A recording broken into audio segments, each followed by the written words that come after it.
Member Mike, Member Mike. All good? Okay, thank you.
Witness mic, test, test.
hearing will come to order.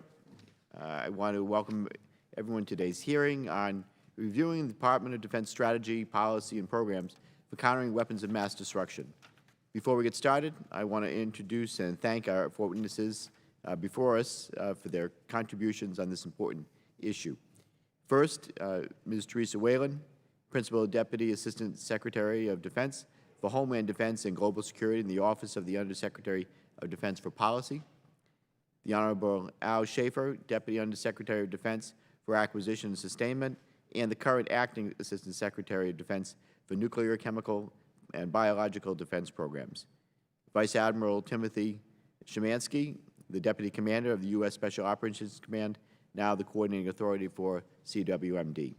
And last but not least, Mr. Vail Oxford, Director of the Defense Threat Reduction Agency. Welcome to everyone. Over the past few years, both Russia and North Korea have employed chemical weapons nerve agents. In Syria, pro-regime and ISIS forces use chemical weapons on civilian populations to achieve their tactical and strategic objectives. Advances in biotechnology, synthetic biology, and gene editing are rapidly changing the playing field to allow countries and individuals acting with nefarious intent, or even just by chance, to produce biological agents in a scope and scale not yet encountered. And adversaries are working on the development of hypersonic weapons to deliver warheads faster, possibly faster than our ability to counter them. All of these advances are exacerbating the complexity of the world's WMD threats. Indeed, the current coronavirus outbreak and global panic underscores how important scientific research and preparedness across the interagency is for our national economic security. Our four witnesses hold positions that comprise the bulk of the Department's assigned roles and responsibilities associated with aligning CWMD policy and strategy and programs, executing those programs, delivering current and future personal protective equipment and other capabilities to our warfighters, and eliminating our remaining U.S. stockpiles of lethal chemical agents. So I'm told that our witnesses have been directed by the Office of Management and Budget not to speak today to the FY21 President's budget request, despite this hearing taking place after the budget was released yesterday. For the record, I'm deeply disappointed by this directive, which violates longstanding precedent regarding congressional oversight. We have much to oversee on policy, programs, and strategy, and that oversight will be limited without a full understanding of the FY21 budget request. I look forward to hearing about the Department's activities to manage and counter the threat of a drastically morphing CWMD landscape. This year, we tasked GAO to review the preparedness of U.S. forces to counter North Korean chemical and biological weapons on the Korean Peninsula. GAO has already highlighted many unsettling issues. Most pressingly, we question whether U.S. forces Korea planners have access to the relevant intelligence on North Korean chemical and biological weapon sites needed to effectively plan and, if necessary, conduct counter-WMD operations. I'm deeply concerned with our preparedness for a significant state-level WMD event is wholly inadequate. We owe it to the men and women in uniform to ensure that they are trained and equipped to successfully operate and perform in a contaminated environment. In closing, there's much work to be done to strengthen CWMD policy, programs, and preparedness. This includes understanding the 2014 strategy in the context of today's threat landscape, the budget request alignment to the current strategy, and how the Department's strategy and end states are consistent with the national level strategy and whole of government effort. So I look forward to hearing from our witnesses and note that following this discussion, we'll move to a closed classified session. So with that, before we turn to the witnesses, I would now want to turn to Ranking Member Stefanik for any comments she may have. Thank you, Chairman Langevin, and thank you to our witnesses for being here today. The intent of this first subcommittee posture hearing of the new year is to review the Department's strategy, policy, and programs for countering weapons of mass destruction. As I've stated previously, while the DoD faces urgent challenges daily, we can never afford to lose sight of the critically important mission of countering weapons of mass destruction. This is especially true given recent events as we respond and contain the global impacts of the coronavirus coronavirus outbreak. This evolving threat should serve as a reminder for how important our involvement is in this arena through activities like the Biological Threat Reduction Program, nuclear, chemical, and biological preparedness plans, crisis response exercises, and the development of sound policy that guides our collective response to these types of events. And most importantly, it should serve as a reminder that events of this magnitude require a whole-of-government response, not limited to just the 4 DoD organizations represented here today, but inclusive of HHS, the CDC, DHS, State Department, and state and local officials. The relationships that you build with these agencies and the repetitions in times of peace will underpin the effectiveness of your partnerships in times of crisis. I appreciate the relentless efforts of the Defense Threat Reduction Agency, U.S. SOCOM, OSD Policy, Acquisition and Sustainment, and countless other organizations to prevent, prepare, and respond to CWMD events around the globe. While our collective conscience hopes that these weapons will never be used to wage war in the future, we need only look to the Syrian, North Korean, and Russian regimes for proof that this is not the reality of the world we live in. The pursuit, proliferation, and potential use of weapons of mass destruction remains a high-consequence threat that we must plan for. Finally, I'm interested to hear from our witnesses today how recent efforts to streamline and provide additional leadership and accountability to this problem have matured. I'm also interested in any lessons learned from the department's response and contributions to the coronavirus efforts, and how these insights are evolving our CWMD posture and our view of the criticality of the domestic industrial base and the strategic national stockpile. And while I know we are not going into specific FY21 budget numbers today, I ask each of the witnesses to highlight any specific interest items relevant to the discussion today that the committee should be focused on during our reviews of the President's budget request. Thank you to our witnesses, and I yield back to the Chairman. Thank you, Ranking Member Stefanik. We'll now hear from the witnesses and then move into questions and answer session after that. I thank all of you for the contributions you're making to our national security. And with that, I'd like to recognize Principal Deputy Assistant Secretary Whalen to begin. Good afternoon, Chairman Langevin and Ranking Member Stefanik and members of the subcommittee. I am honored to testify today regarding the Department of Defense's countering weapons of mass destruction efforts. The DoD CWMD Enterprise's mission to dissuade, deter, and when necessary, defeat actors who threaten or use WMD against the United States or our interests, and to be prepared to respond to and mitigate the effects of WMD use is, as you both mentioned, extensive and complex. Mission success requires the expertise and collaboration of many DoD components. OSD Policy develops CWMD policy, strategies, and implementation guidance to ensure the effective development of capabilities and activities. OSD Policy also leads related interagency and international engagements. The threats of WMD use and proliferation are rising.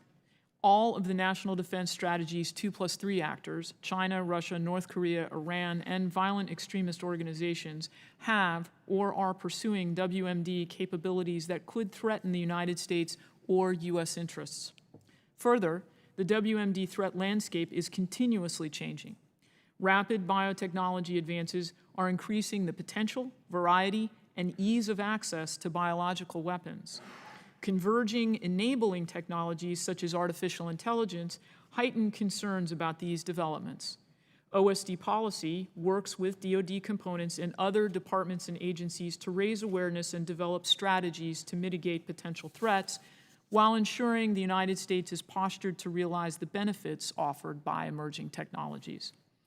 Through proactive collaboration and coordination, the Department leverages the distributed nature of its CWMD expertise to address WMD threats across the mission spectrum, from preventing acquisition and proliferation, to containing and reducing threats, to responding to WMD-related incidents and contingencies. The DoD CWMD Unity of Effort Council is our collaborative and cross-cutting venue for raising awareness of issues, identifying shortfalls and opportunities, and driving towards solutions. In 2019, the Council focused on 4 primary issues: 2 on the potential use of pharmaceutical-based agents as chemical weapons, 1 on joint force readiness for a Korea contingency, and 1 on enterprise-wide prioritization. The Council also continued working issues raised in 2018. I want to conclude by highlighting OSD Policy's work to advance the 3 NDS lines of effort in the CWMD context. The first is restoring readiness through lethality. One of our primary objectives is to ensure that our forces can operate and win in a CBRN-contaminated environment, which denies adversaries the benefits of using WMD.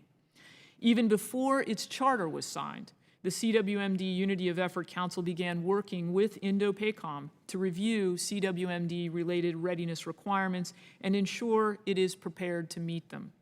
The Council actively monitors DoD progress towards meeting requirements and, where appropriate, is addressing identified shortfalls to ensure our forces are more agile and lethal. OSD Policy is also working to reform the Department for greater performance and accountability. To ensure the best return on investment, OSD Policy is leading an effort through the CWMD Unity of Effort Council to prioritize WMD threats and provide related policy guidance for the Department to organize DoD CWMD operations, activities, and investments around a cohesive threat picture.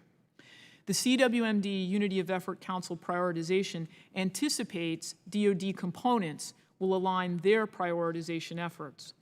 For example, OSD Policy will incorporate the Council's WMD prioritization guidance into our cooperative threat reduction methodologies. Finally, a core tenet of many of our CWMD programs is strengthening alliances and building partnerships. Through work to reduce WMD threats, the Department's CTR program empowers partners to detect, prevent, and reduce WMD threats on their own. This reduces the burden on DoD resources, allows for greater interoperability, and reduces WMD threats worldwide. The DoD CWMD enterprise's agility and expertise will enable us to address the existing and emerging WMD threats of 2020 and beyond. Thank you for your continued support for our CWMD mission, and I look forward to answering your questions. Thank you. Thank you, Secretary Whalen. Secretary Schaefer is now recognized. Thank you, Chairman Langevin, Ranking Member Stefanik, and members of the subcommittee. Thank you for inviting us to testify on the Department of Defense's efforts to counter threats posed by weapons of mass destruction. I have prepared a written statement for the record, but in the interest of time, I would like to highlight just a few key points for you now. While the department-wide efforts for countering weapons of mass destruction have many key players, the Office of the Assistant Secretary for Nuclear, Chemical, and Biological Defense Programs, which I am charged to lead, is responsible for developing and fielding capabilities to deter and defend against the use of weapons of mass destruction, and to provide the means to respond effectively should these weapons be used. In that effort, we work very closely with each of the panelists before you, as well as other DoD, interagency, and international counterparts to provide the U.S. forces these capabilities that they need. I think it is instructive to provide the priorities of my office.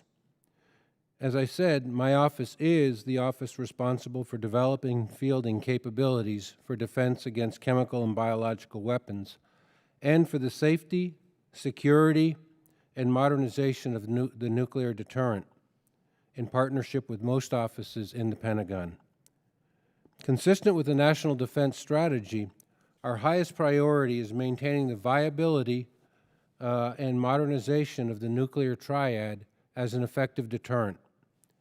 At nearly the same level, we aim to ensure that no soldier, sailor, airman, or Marine is harmed by chemical or biological weapons, and specifically to increase emphasis on the emerging chemical and biological warfare threats that we are seeing come into the field now. Our third major priority is to accelerate the destruction of existing stocks of old chemical weapons, the stockpile of our chemical weapons, and to develop the capability to safely dispose of chemical weapons and biological weapons our forces might encounter in hostile environments. Finally, we need to continue to emphasize rebuilding an effective and diverse workforce to be able to handle the threats of the future. We're in an interesting time for countering weapons of mass destruction, as the convergence of another number of scientific disciplines, including artificial intelligence, synthetic biology, molecular engineering, and system-level autonomy, are opening the door for development of new challenges. Whether it is Russia or China upgrading their nuclear forces with new and advanced nuclear weapons, or the use of novel chemical weapons in 2018 in the suburbs of Salisbury, England, threats from WMD continue to evolve, modernize, and expand. In many ways, we have thrown off the old norms. In particular, I am very concerned that as the norms against the use of weapons of mass destruction continue to erode, those seeking to develop novel chemical weapons or push the boundaries of biology and genetic engineering for nefarious purposes continue to expand. I look forward to discussing these issues with the committee. In closing, I will continue to work with my interagency stakeholders, my partners around this table, and our international allies to provide the capabilities to deter, confront, and defeat the use of weapons of mass destruction. Our nation and our forces deserve this. I appreciate the committee's continued support for these efforts, and I look forward to your questions. Thank you, Secretary Schaefer. Admiral Szymanski is recognized. Good afternoon, Chairman Langevin, Ranking Member Stefanik, and members of the subcommittee. I'm honored to appear before you today on behalf of the U.S. Special Operations Command in its role as the Department's coordinating authority for countering weapons of mass destruction. Special Operation Forces have a long-standing operational role in countering the proliferation of weapons of mass destruction. As coordinating authority for countering weapons of mass destruction, SOCOM is also responsible for coordinating across the Joint Force to conduct campaign planning, assess execution of the campaign plan, and make recommendations to the Department leadership. In this coordinating authority role, SOCOM relies on the guidance and partnership of the distinguished Department leaders here at this table. Our work is nested tightly within National Department policy and strategy as conveyed by the Office of the Assistant Secretary of Defense for Homeland Defense and Global Security to ensure unity of effort with the rest of the Department and U.S. government. We partner closely with the Office of the Assistant Secretary for Nuclear, Chemical, and Biological Defense Programs to support a robust nuclear, chemical, and biological defense posture for the Joint Force. And the Defense Threat Reduction Agency supports as a combat supporting agency, providing timely information sharing, intelligence and planning coordination, and technological solutions for the Joint and Special Operation Forces. In the 10 months since I last updated you on SOCOM's work as the coordinating authority, world events have driven a number of changes in the landscape of nuclear, chemical, and biological threats. While other changes continue to evolve in ways that are harder to measure, additionally, SOCOM remains focused on countering the global threat from violent extremist organizations. But the command and coordinating authority role have oriented to also address great power competition. What has not changed is the need for informed, coordinated action across the U.S. government and a close relationship of trust with our partners and allies. As DoD coordinating authority, our goal is to position the Department to support just such coordinated action and nurture those key relationships to prevent the emergence of weapons of mass destruction capabilities, protect the United States and its citizens and our national interest from threat actors either developing new or advancing existing programs, and respond to and mitigate the effects of any use. I refer you to my written statement for additional information regarding our approach to this mission and look forward to your questions. In closing, I would like to thank the members of this subcommittee once more for their support of this important national security mission. It is a privilege to work together with Ms. Whalen, Mr. Schaefer, and Mr. Oxford every day to keep our country safe from nuclear, chemical, and biological threats. I look forward to our continued partnership with them, with members of Congress, and with our interagency international partners to ensure our safety now and into the future. Thank you. Thank you, Admiral Szymanski. Director Oxford is now recognized. Chairman Langevin, Ranking Member Stefanik, distinguished members of the committee, thank you for your continued support to the Defense Threat Reduction Agency. I'm pleased to join my colleagues appearing before you today. They represent the key leaders in the department to counter the threats associated with weapons of mass destruction. I also am proud to represent the men and women of the Defense Threat Reduction Agency, an agency that in the last year was designated as the Mission Assurance Center of Excellence for the Department based on our vulnerability assessments of defense-critical infrastructure around the world. We advanced the development of advanced nuclear weapons effects to help STRATCOM based on NPR requirements. We participated in a New START treaty mission in the exhibition of Russia's newest strategic delivery system, the RS-18 Variant 2 ICBM Avangard, that is designed to deliver the hypersonic glide vehicle that is to be nuclear capable. We expanded the application of artificial intelligence and machine learning to a variety of our data analytics efforts to include applications to build 3D models of underground facilities based on intelligence and geospatial data. Our integrated munitions effects assessment was designated as the enterprise solution for supporting the warfighter for combating weapons of mass destruction and hardened and deeply buried targets. Catapult, our mission-driven data analytics platform that integrates over 1,100 data sources, was approved as a program of record. Continued support with CENTCOM and SOCOM was necessary to counter Iranian nuclear ambitions and to continue to pursue the de-ISIS campaign and to confront the Taliban threat in Afghanistan. Since appearing before you last, the agency has continued its pivot towards the goals of the National Defense Strategy and to confront the ever-complex and dynamic threat environment composed of state, non-state actors, along with their proxies and surrogates. This environment places increasing demands of working across DoD, the interagency, and with international partners. Further, the adversaries we have faced have spent decades developing globally connected networks, requiring us to adopt global partnerships and a global perspective to fully identify the threat networks associated with China, Russia, Iran, and the DPRK.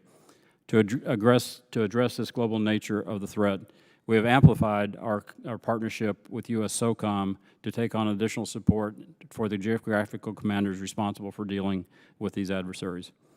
Beginning in 2018, I directed a full bottom-up review of the agency's programs and personnel to make sure that we were aligned and focused our efforts on strengthening the nuclear deterrent, tailoring our support to the conventional force, and evolving our counter-threat network capabilities from a unique focus on VEOs to a threat-based focus on all the adversaries in the National Defense Strategy.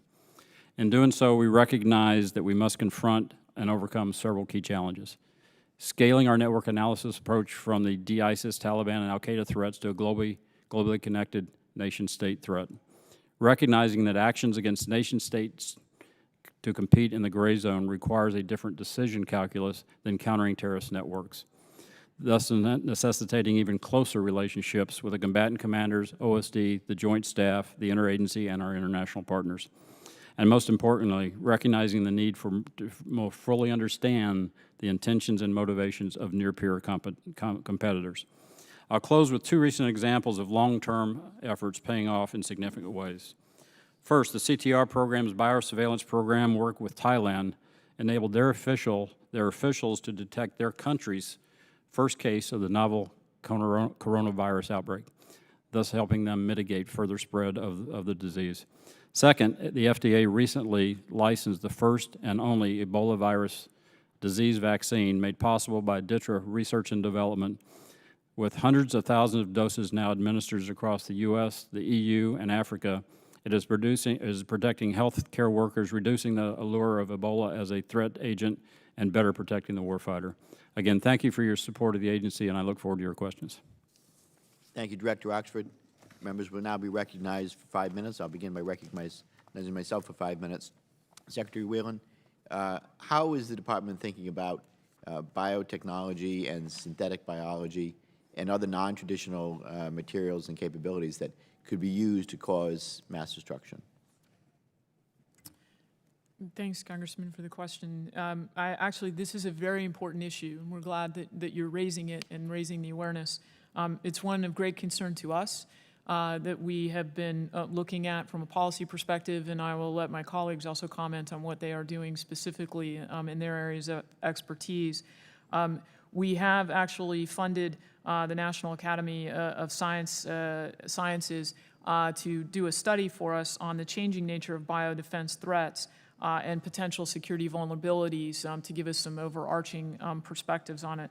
But we are very concerned about the linkage between new biotech capabilities and new computer-based AI, artificial intelligence, that can enable and lower barriers to access capabilities to use new biotechnology in nefarious ways.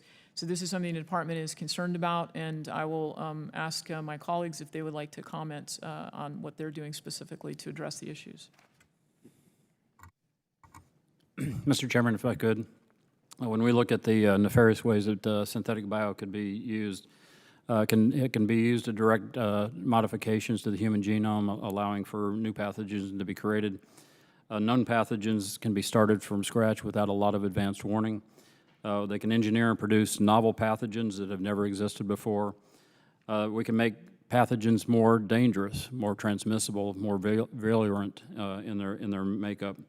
Within the agency, working with Mr. Schaefer's NCB office, we've undertaken several different initiatives to counter this threat. First of all, we're increasing our hazardous assessment of emerging threats based on large data sets to inform future capability development.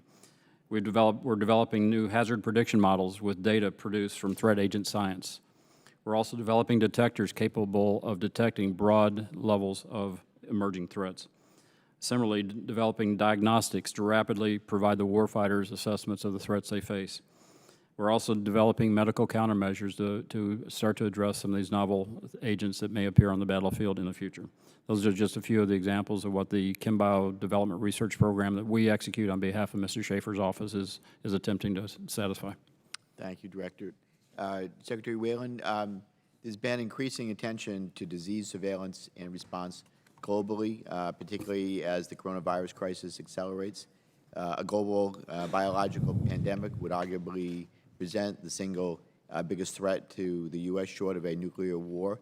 Considering the ongoing response to the coronavirus, what are you learning about the gaps in the Department's ability to respond to large-scale biological events, whether man-made or naturally occurring? Thank you, Congressman. So we we're actually still in the middle, obviously, of supporting our colleagues, particularly at HHS and DHS and CDC, in responding to the coronavirus. And certainly within DoD, our Health Affairs Office has issued some of its own guidance to the force for their health protection. We are still assessing how this could impact us more broadly. We have our offices, Northcom and our defense planning offices have looked at planning for pandemics. We have faced this problem before with H1N1 back about 10 years ago. So we are obviously, and then we recently faced it looking at Ebola in West Africa. So we are constantly absorbing the lessons learned and using them to address our force protection. But let me turn to Mr. Schaefer for some of his comments. Particularly interested in going about the gaps in the Department's ability to respond to. Sir, I think that we're, as Teresa said, as Ms. Whalen said, we are still in the middle of analysis. I have the Defense Logistics Agency that comes underneath my portfolio. They're involved every day in a whole of government approach in telecom and emergency response meeting. They're gathering up where we are with respect to ability to fulfill the supply chain. I do think we have to look at ability to mass-produce vaccines and develop and mass-produce vaccine in a very short order. We have to balance some of the FDA restrictions on rapidly deploying vaccines with the help that they will give. But I think it will take some time to deconstruct where we saw the specific gaps in the supply chain. My job is worrying about the supply chain, and then in other parts of the policy response. We are committed to doing that, and I will come back with a supply chain answer after we have a chance to analyze it. Very good. Thank you. Dr. Oxford, any comment? So, Mr. Chairman, one thing I would bring to light is what we talked about when we talk about synthetic bio, and couple that with the announcement that was made last night with the Chinese hacking Equifax. If you couple that with the other hacking they've done over time of Anthem, Marriott, et cetera, OPM, the large database that's being created in conjunction with what we do in outsourcing our genetic engineering to the Chinese because it's cheaper, you can imagine what the potential outcomes are. So we ought to be looking at this as not necessarily a dangerous spread, but we ought to be looking about it from what we can understand about transmissibility and those kind of things in case there were a separate kind of outbreak.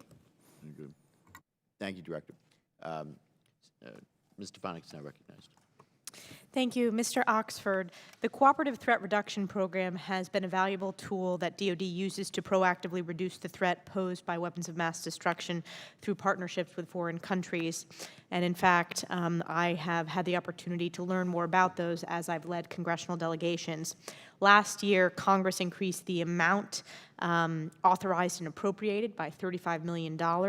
Can you explain the return on investment of the CTR program and also explain its importance nested under the National Defense Strategy? Yes, thank you for the question. And again, when we receive ads like that, what we do is we sit down with Mr. Schaefer's office, Ms. Whalen's office, and we go through a prioritization across the globe to make sure we're applying those in the most applicable way. Since I took office, I've made an emphasis of not only accounting for the National Defense Strategy priorities, but also working more directly with the combatant commanders to make sure we're operating in the right locations within their geographical areas as they understand the region better than we might in D.C., just to make sure we're putting the right pressure points on the system. So I think what you found over time when you go to places like Jordan, when you see the Philippine Coastal Watch Center, and what I mentioned about the work that we've done on Thailand that identified the coronavirus very quickly, there's value added throughout the world with these programs. Next question is for Mr. Schaefer. This is somewhat of a follow-up to the chairman's question. Obviously, in the midst of the coronavirus outbreak, concerns have been raised that the strategic national stockpile isn't sufficiently prepared to deal with emerging diseases. There are legitimate concerns about shortages of medicines, health supplies, surgical masks, and vulnerabilities in our supply chain when the manufacturing of these items has moved to China. So how is DoD building resilience into its stockpile of chemical and biological supplies, and what are we learning from this particular instance with the coronavirus experience? Congresswoman, that is a terrific question. As I tried to explain, we're still in the process of understanding where our gaps and shortfalls are. I think we all recognize that we've had, not just in the chemical biological agent area, but in a large number of areas, we have outsourced our manufacture of critical equipment. You talk about chemical biological effects. I look at microelectronics, where we don't have nearly enough indigenous capacity. I think that's a nationwide problem. We're going to come back and take a look at what we have to do for chemical and biologic defense for our troops. And then getting beyond that, we will work with CDC and other departments or other parts of government for a whole-of-government response. My concern really is for our troops that we deploy and making sure those troops and the families that are with them have the protection that they need, have the right antidotes, have the right protective gear. But it is something I think we all have to step back and take a look at. Are we prepared for this type of event? And the reason I emphasize it, I know it's repetitive of the chairman's question, but it's really important to learn the lessons. And there's concerns on both sides of the aisle to make sure that we apply what we're learning today of these shortfalls and make sure that we address it in the future. Admiral, SOCOM has now been the coordinating authority capacity for 2.5 years. Can you explain SOCOM's view, how SOCOM views this responsibility, and what specific actions the command has taken to better coordinate countering WMD activities across the department? Yeah, so maybe I can start with the second half of the question first on the coordination piece, because I think since we briefed you last year, we've actually aligned with the NDS in concert with my great colleagues here at the table, but we've been able to take, as if you recall, our functional campaign plan is based on a model of pathway defeat from, in the opening statement from Secretary Whalen, from acquisition to use. We've been able to take key objectives and tasks and lines of efforts in that and build that into the global campaign plans of 3 other combatant commands. 2 of those are still in draft, but two of the threat actor nations that the other geographical combatant commanders have that global campaign response for across the lines of prepare, protect, and respond. So that's one. We've been able to actually integrate some of the concepts, the key tasks and objectives into our global integrated exercises that the chairman's using, and we've been able to develop a common operating picture with the great help of DITRA on all of our DoD-wide operations, activities, and investments to see that in real time on the Joint Staff's common integrated COP. What was the first part of your question, though? I answered the second. You know, you're 2 years into being the coordinating authority. It was broad how you view this responsibility and then what specific action. So I think you covered it, and we can get more into detail in the closed session. I'll yield back. Thank you, Ms. Stefanik. Mr. Larson is now recognized 5 minutes. Thank you. Mr. Schaefer, soon after coronavirus was discovered, the Chinese mapped the genome and blasted that out to the scientific community so that folks would start working on diagnostics and vaccine development. Now, the diagnostic kit was developed fairly quickly, but the vaccine is probably 4 months away, 5 months away from test, and probably a year away, or maybe slightly less from being okayed. Can you, what role are you all playing here in the United States, maybe with CDC or without, to kind of facilitate a solution on that? And then what's the broader lesson as well? Thank you, sir. So I think you hit it in your question. The role of the Department of Defense is to support HHS and CDC in developing a vaccine.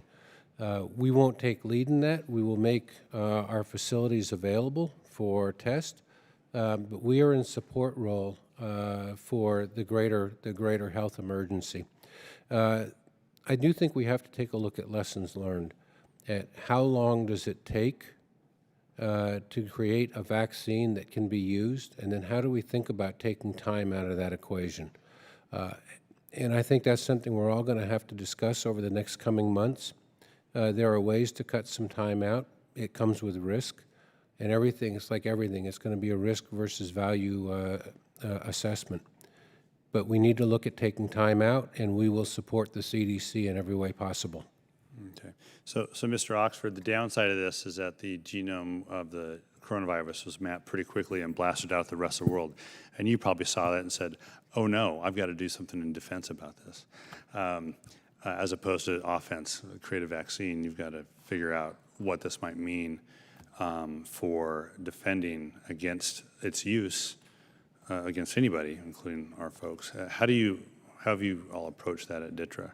So again, you know, our posture this time versus the Ebola outbreak is really to be in support of HHS. They have a lot of leadership there that didn't exist in 2014, so they have taken the reins on this. What we are looking at are things similar to what I mentioned before, is if this were a different kind of virus that posed a lot more serious consequence, what should we be doing at that point in time?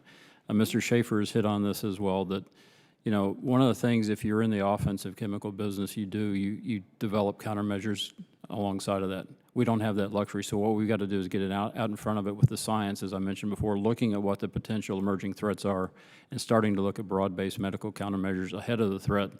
In the closed sessions, we can talk about some of the other research that we know are going on and what measures we're already taking because we know they're happening. Yeah. So coronavirus presumably is a natural biothreat, but synthetic drugs like fentanyl aren't. And so I think we can probably all relate as members of Congress in our districts to the opioid crisis and the role that opioids play, including fentanyl. But that's as a domestic crisis. Are you looking at fentanyl as a bioweapon, a synthetic bioweapon, and what steps are you taking? Absolutely. In fact, we've done this, again, in conjunction with the Kim Defense Program under Mr. Schaefer's guidance. Since we were last before you, we've actually done field trials with Live Agent. We've done it here in the U.S. as well as with the Brits in the U.K. I can tell you in the open session that the results of those tests say that fentanyl is about equal to VX in terms of its lethality. Carfentanil is 1,000 times. So if you reverse that, what that means is a lot less agent to cause the same kind of damage as VX. We also know that the materials fentanyl and carfentanil will persist in the environment, soil and water, for weeks to months. So it's not something that just goes away as chlorine will. So it poses other challenges for long-term operations.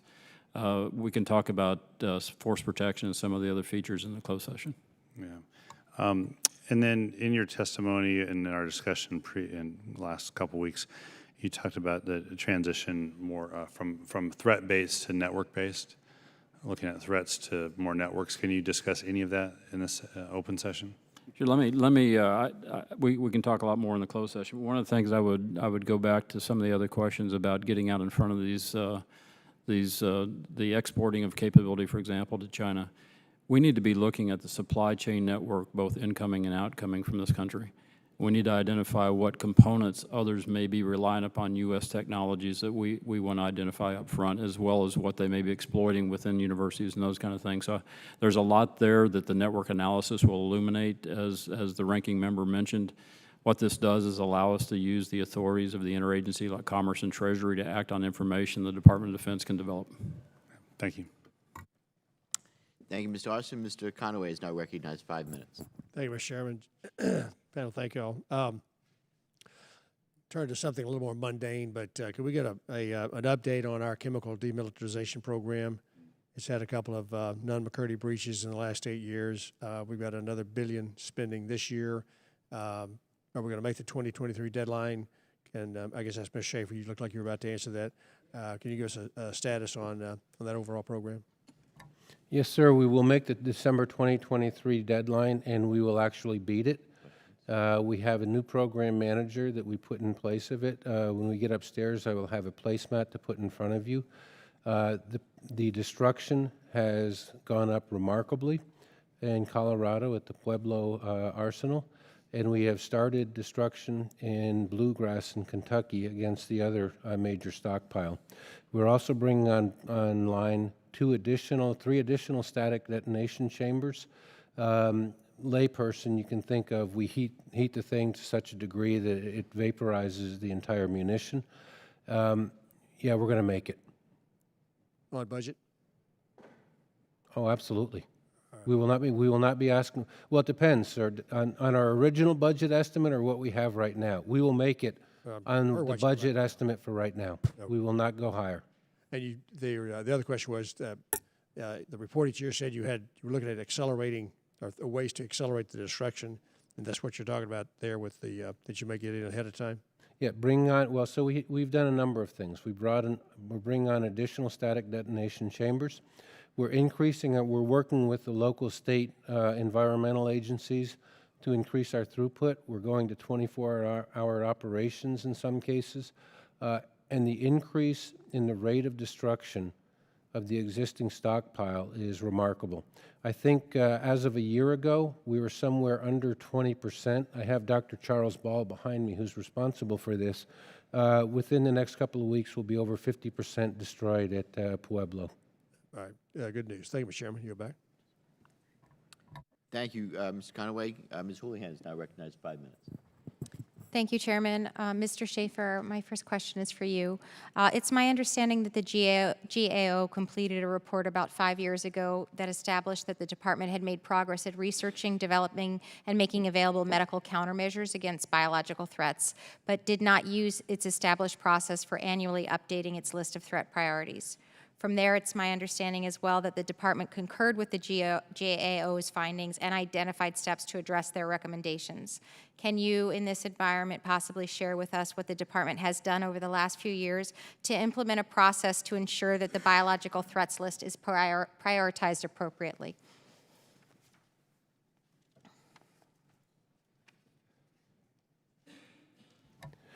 So, ma'am, I hate to say this, but 5 years ago, I was departing the department, going for a great 3 years in Paris, and no one has talked to me about this GAO report. So Let me take this one for the record and get a better answer back to you.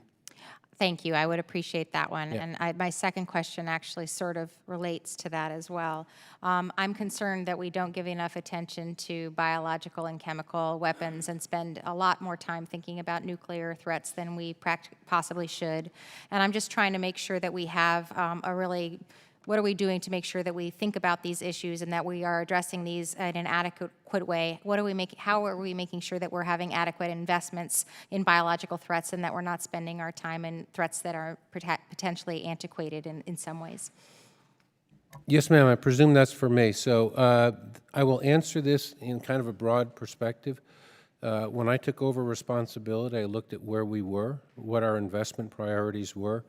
I had to hire a new Deputy Assistant Secretary of Defense for chemical biological defense programs. My charge to her was we have got to increase emphasis on non-traditional agents. Non-traditional agents include fourth-generation nerve agents, they include pharmaceutically based agents, and they include biological agents from either genetic modification, synthetic biology, and that like. Her job is to increase our investment, shift our investment portfolio. I have run that up through the leadership. This will be crass, but one of my first tasks to her, I'll clean it up, was by this April develop a scare the heck out of them briefing for senior leadership within the department. We'll be happy to bring it over to you. When we get into the classified environment, the things that we are seeing are among the most worrisome that I have seen. I came on active duty, I shouldn't tell you this, in '76. I am concerned with where the threat space is going. And So, she's sir, got to get it right. So, sir, I'm deeply concerned as well, and I, did not come on active duty in '76, but rather in '89. But these are the things that keep me up at night. Do you feel as though the president's new proposed budget adequately kind of reflects these priorities and where the threat currently is, vis-a-vis nuclear versus biological, versus chemical? So I will tell you that the president's budget does have a fairly good investment for chemical biological programs. Within that portfolio, I have tasked Dr. Van to shift the emphasis. We can do some of that within the year of execution. I'm actually really targeting fiscal year '22 to come in with a significantly altered investment profile. We are where we are, but we're going to work it very hard to get the profile right. And do you think proportionate to the nuclear threat that the president's budget is a good representation, an accurate representation of our concern, the things that keep you and I up at night? So my answer will probably surprise you. Yes, it does, only because of what I'm seeing also in the nuclear enterprise in China and Russia. We're seeing just really, really aggressive behavior in all three forms of weapons of mass destruction, from those nations, from Iran, from North Korea. So I have a hard time parsing out any particular weapon that could kill literally hundreds of thousands of people. It could be chemical, it could be biological, it could be nuclear. All three are very, very challenging threats. And you would probably be surprised as well to hear that I'm also concerned about all of those three threats, and I just want to make sure we get it right. Good, so Spend do the I. right kind of resources. Thank you. I yield back. Thank you, Ms. Houlihan. Mr. Scott is now recognized for 5 minutes. Thank you, Mr. Chairman. As we talk about countering these threats, it's obviously not just the U.S., but our partner nations that are helping us counter them. And Mr. Oxford, you mentioned the Chinese hacking Equifax.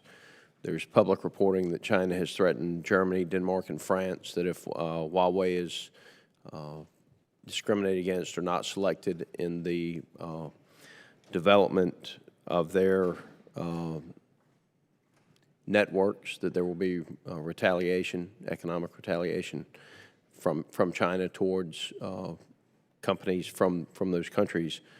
We've seen the UK move forward with Huawei network integration. That's obviously a concern for many of us on this committee and throughout the United States. And we expect that Other nations, obviously, some have chosen not to and are being threatened. Some will choose to use the cheaper solution. My concern is with regard to intelligence sharing and the potential exposure of sources if we share across with an ally that is using the Huawei network. So my question, Mr. Schaefer, I guess is for you.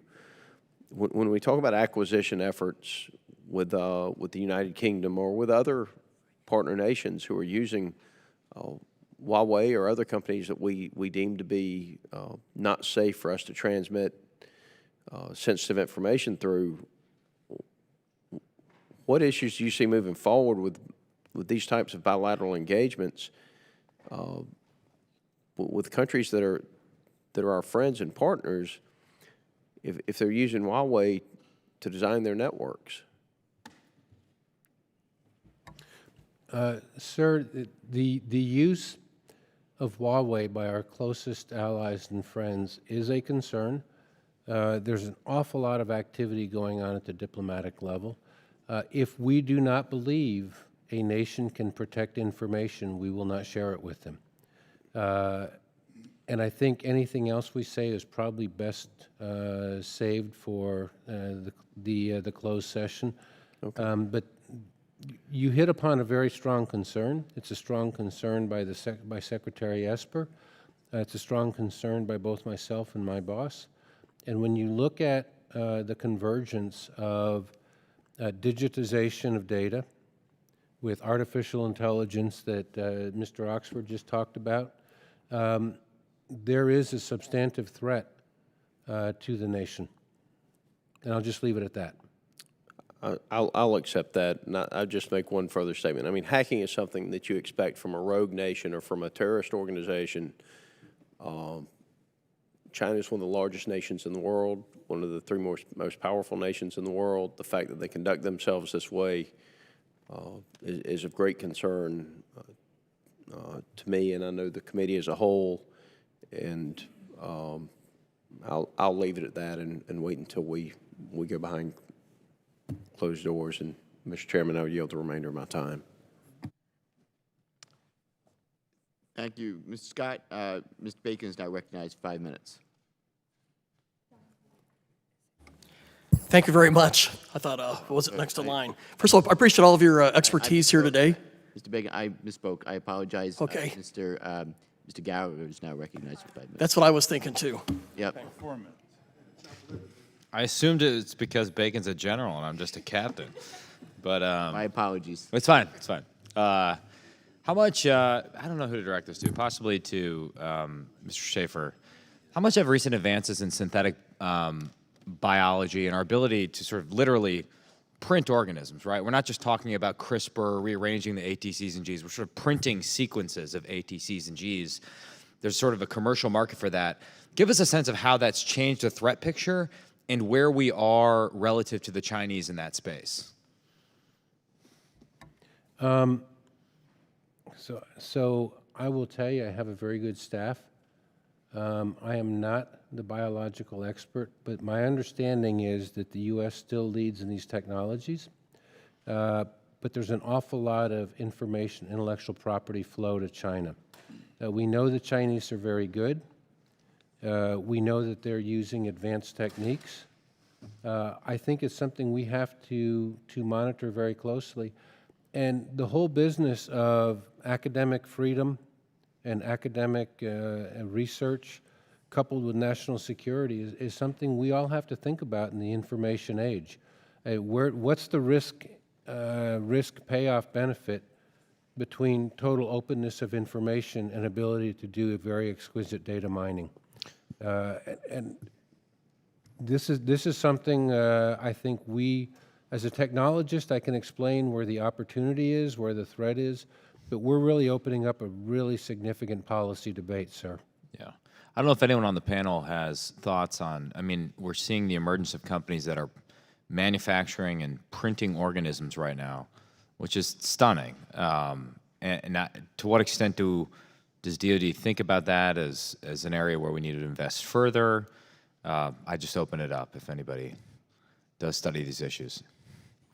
I think similar to the question that Ms. Houlihan asked before, I mean, there's plenty of money in chem-bio research. It's a matter of focus. So I think it's a matter of what is our purpose for getting into that field versus what the Chinese and others may be doing. So I think it's really a matter of focus and intent that we've got to look at. We would be doing this for the right reasons. They may not. So I think it's really the focus that I would go to.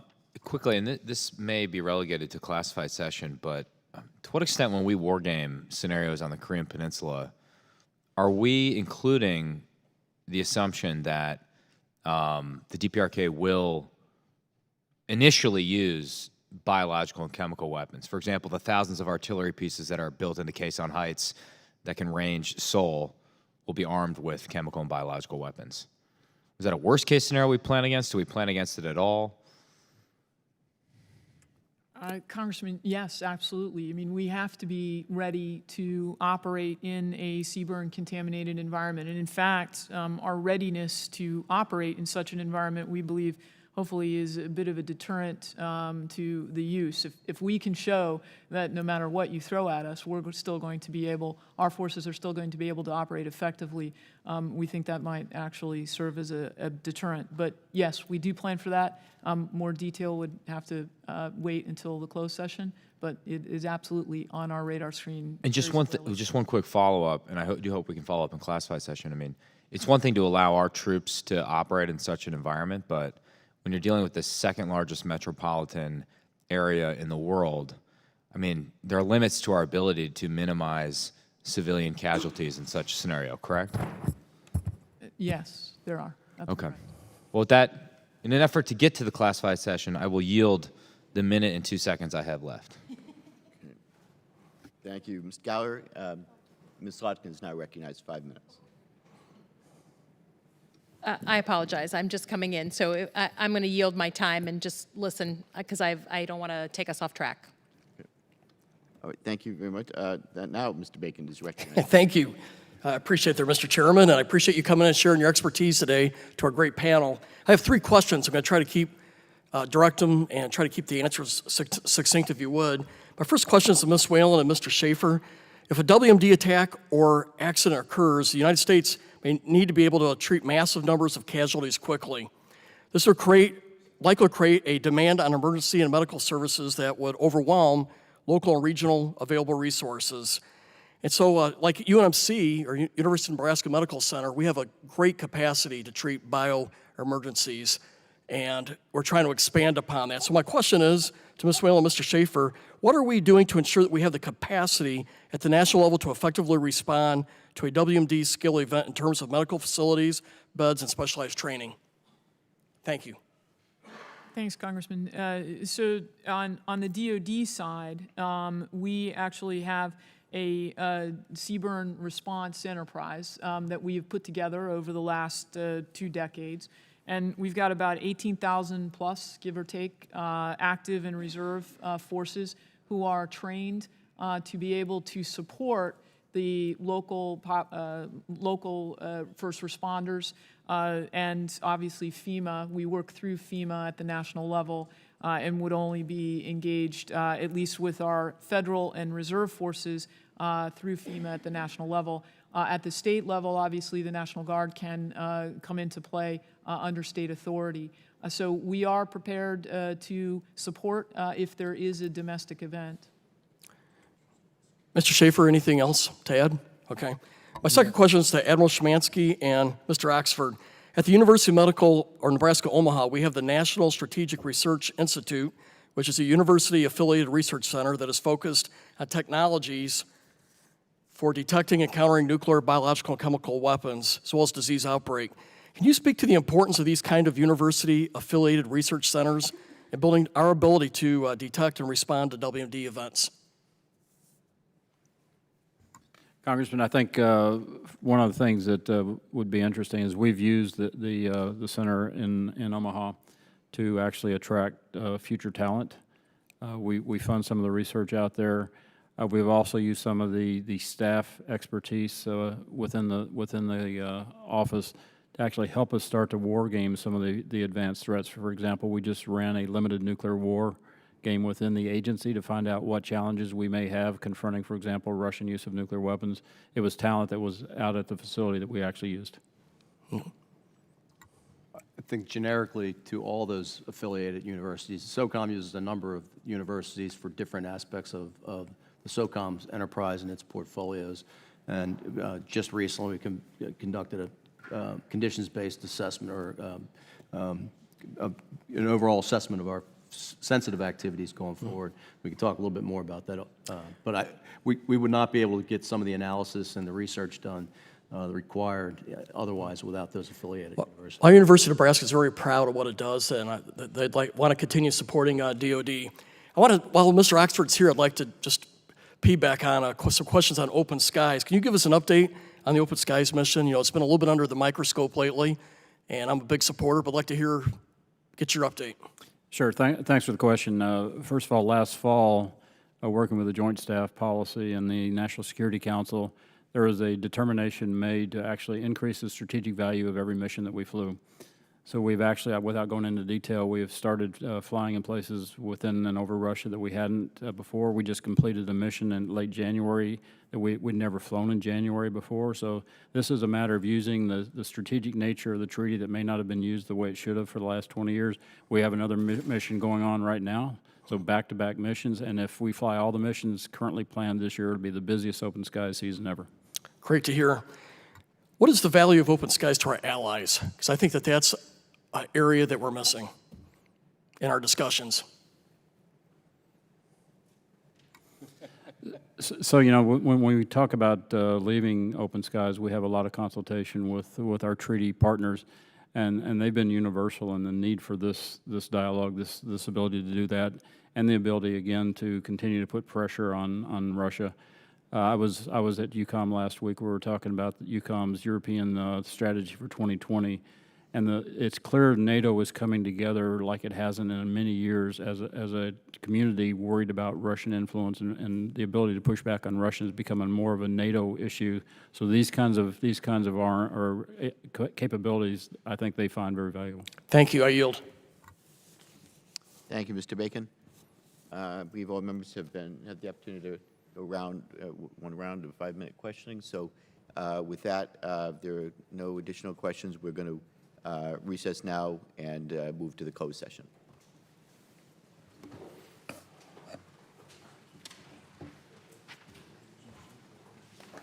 Make my way out.